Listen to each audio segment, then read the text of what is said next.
Anyone who plays in Converse Chuck Taylors now, you simply don't know any better. Converse was not the first company to do it, but with the invention of the Chuck Taylor and the wide acceptance by so many recreational and professional basketball players, the vulcanized sole and the Chuck Taylor kind of took off.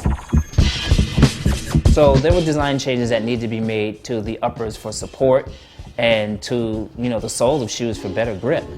The Adidas Superstar, first genuine leather upper, herringbone traction pattern on the bottom, which improved grip instantly, and it ended up being embraced pretty early on in the NBA in the 70s. That was the beginning of big celebrity endorsements because Adidas picked up Kareem Abdul-Jabbar, Puma picked up, Clyde Frazier, Pro-Keds, picked up quite a few people.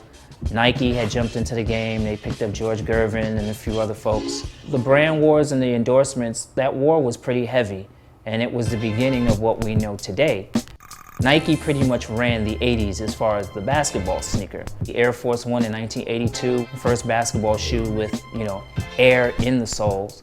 Then you had 1984 with the Nike Dunk, which was the shoe all the good college basketball teams were playing in their team colors.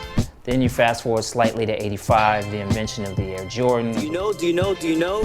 That's right, Air Jordan, Air Jordan, Air Jordan. And then so many other technological advances that came forward past that. When you talk about basketball and sneakers, you can never cut out hip-hop culture. My ideas walk through concert doors and roam all over Coliseum floors. Hip-hop was adopting things that people wouldn't normally embrace outside of the sport. Things were put on radar for people to start paying attention to the basketball sneaker just as much as the game. Cushioning systems in particular meant a lot in the 90s because the ball players were more high-flying, jumping, dunking, and doing things that back in the 60s they simply weren't doing. The technology as far as, cushioning systems for jumping and landing and, perfecting the fit around your foot, the brands were coming for each other's necks. Reebok specifically had a campaign called Pump Up and Air Out. Pump up and air out. Where there were straight up attacks on Nike and Nike athletes. So Michael, my man, if you want to fly first class, pump up and air out. And in, the 2000s, the millennium, you start talking about the increase in prices versus affordability of basketball shoes. You had the first $200 Air Jordan, the Air Jordan 17. Stephon Marbury, who was a top NBA basketball player at the time from Brooklyn, created a shoe with a company called Stephen Barry's where his basketball shoe was no more than $15. The 2000s represent that extreme and people wanting to pay the most you'll possibly pay for a shoe. And then you have the popularity of the $15 basketball shoe.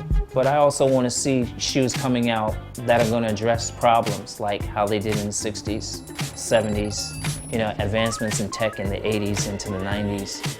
I want to see more of that, and right now that doesn't exist in the NBA basketball shoe. In the basketball shoe in general, it doesn't exist.